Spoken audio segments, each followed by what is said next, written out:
नमस्कार दोस्तों, स्वागत है आपका आपके अपने YouTube channel jobs and exams में।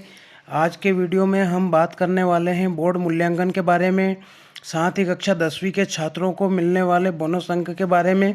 अगर आपने चैनल को सब्सक्राइब नहीं किया है तो चैनल को सब्सक्राइब कर लें। मैं इसी प्रकार के वीडियो आपके लिए लेकर आते रहता हूँ। चलिए शुरू करते हैं वीडियो।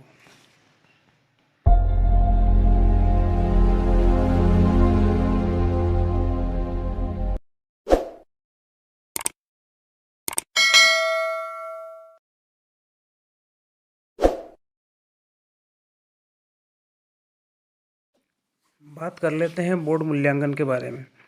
5 मार्च 2022 से बोर्ड परीक्षा का मूल्यांकन कार्य प्रारंभ हो चुका है। पहले दिन पूरे मध्य प्रदेश के मूल्यांकन केंद्रों पर पहुंचने वाले मूल्यांकनकर्ताओं की संख्या बहुत ही कम रही।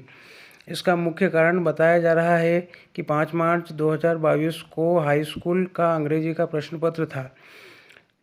अधिकांश मूल्यांकनकर्ता बोर्ड परीक्षा में लगाए गए हैं। इस कारण से उन्हें वहां से निकलते हुए कम से कम 2 बज जाती है। ऐसी स्थिति में मूल्यांकन केंद्र पर पहुंचना बहुत ही कठिन हो जाता है, क्योंकि समस्त केंद्राध्यक्ष एवं सहायक केंद्राध्यक्षों की ड्यूटी विकासखंड बदल कर लगाई जाती है। विकासखंड बदलने के कारण उनकी दूरी मूल्यांकन केंद्र से बहुत ही बढ़ जाती है। इस कारण से वो समय से मूल्यांकन केंद्र पर नहीं पहुँच सकते। 6 मार्च को भी रविवार होने के कारण मूल्यांकनकर्ता बहुत कम पहुंचे। ऐसी आशा की गई है कि सोमवार से मूल्यांकनकर्ताओं की संख्या बढ़ सकती है। उसका कारण यह बताया जा रहा है कि इस दिन परीक्षा का कोई बड़ा पेपर नहीं है, साथ ही यह पेपर बहुत ही कम परीक्षा केंद्रों पर है। इसलिए ज़्यादा से ज़्यादा मूल्यांकनकर्ता सोमवार के दिन मूल्यांकन केंद्र पहुंच सकते हैं। कुछ मूल्यांकनकर्ताओं से बात करने पर उन्होंने बताया कि बोर्ड परीक्षा का समय सुबह 10 से 1 होने के कारण जिस दिन परीक्षा होगी उस दिन मूल्यांकन केंद्र पर पहुंचना बहुत कठिन होगा। बोर्ड परीक्षा 12 मार्च को समाप्त हो रही है, तभी मूल्यांकनकर्ताओं की संख्या बढ़ सकती है। बोर्ड परीक्षा मूल्यांकन कार्य को किस प्रकार से किया जाना है, इसके लिए बोर्ड ने समस्त मूल्यांकन केंद्रों को नियमावली भेजी है। 90% या उससे अधिक अंक लाने वाले विद्यार्थी एवं 0 अंक लाने वाले विद्यार्थियों की उत्तर पुस्तिकाओं का मूल्यांकन मुख्य मूल्यांकनकर्ता को भी करना होगा। साथ ही ऐसी उत्तर पुस्तिकाएँ जो 74% अंक प्राप्त कर रही है उन्हें भी एक बार मूल्यांकनकर्ता द्वारा जांचा जाएगा, ताकि यह पता लग सके कि कहीं 1 अंक के गलती होने के कारण परीक्षार्थी की विशेष योग्यता तो नहीं रुक रही है।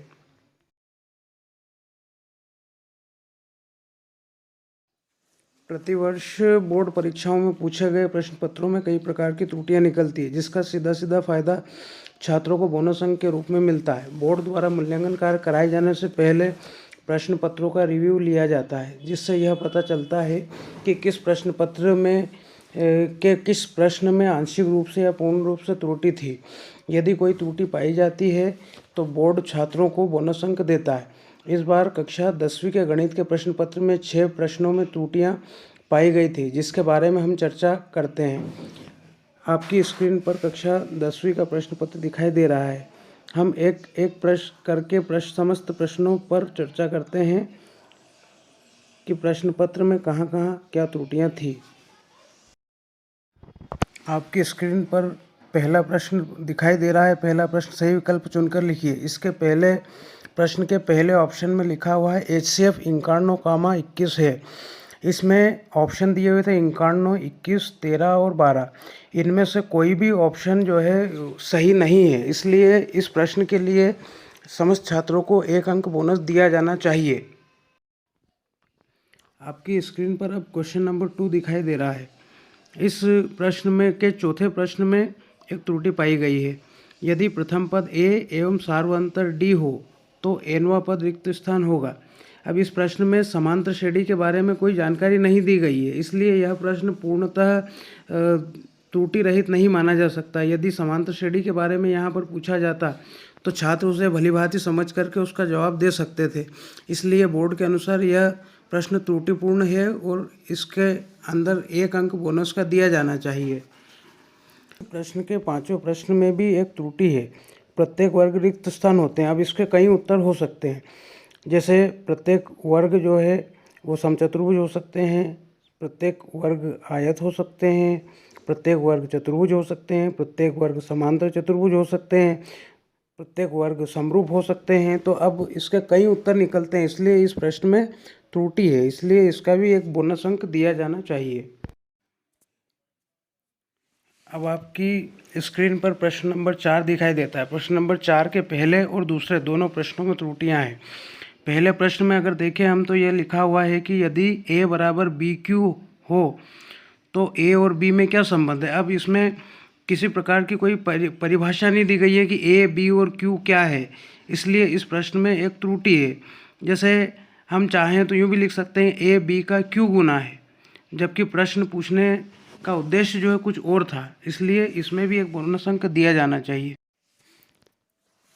इसी प्रश्न का दूसरा प्रश्न दिया हुआ है, यदि a, b और c वास्तविक संख्याएं हैं और a बराबर नहीं है 0, तब द्विघात समीकरण किस रूप का होगा। इस प्रश्न में यूँ तो कोई त्रुटि नहीं नज़र आ रही है, लेकिन ये ब्लूप्रिंट के आधार पर पूछा हुआ प्रश्न नहीं है, इसलिए इसमें भी बोर्ड द्वारा एक अंक दिया जाना। अब आपकी स्क्रीन पर क्वेश्चन नंबर 5 दिखाई दे रहा है, जो कि सत्य से संबंधित है। इसका तीसरा प्रश्न पूछा गया है कि समरूप त्रिभुजों का क्षेत्रफल सदैव बराबर होता है। तो इस प्रश्न में भी यूँ तो कोई त्रुटि नज़र नहीं आ रही है, लेकिन चूंकि इसे सत्र 21-22 की विषय वस्तुओं से हटा दिया गया था और ब्लूप्रिंट के अंतर्गत भी ये नहीं आता है, इसलिए इस प्रश्न को बोर्ड के द्वारा नहीं पूछा जाना चाहिए था, जो कि इस प्रश्न पत्र में शामिल है। इसलिए इसमें भी एक अंक बोनस का दिया जाना चाहिए। तो इस प्रकार हम देखते हैं कि इस प्रश्न पत्र में कुल 6 त्रुटियां हैं और इन 6 त्रुटियों के लिए बोर्ड द्वारा 6 बोनस अंक दिए जाने चाहिए। दोस्तों, इसी प्रकार के वीडियो मैं बार बार लेकर आते रहता हूं और आपसे बार बार रिक्वेस्ट करता हूं कि इस चैनल को सब्सक्राइब कर लें, ताकि आपको इस प्रकार के जानकारियां सदैव मिलती रहे। तो अगले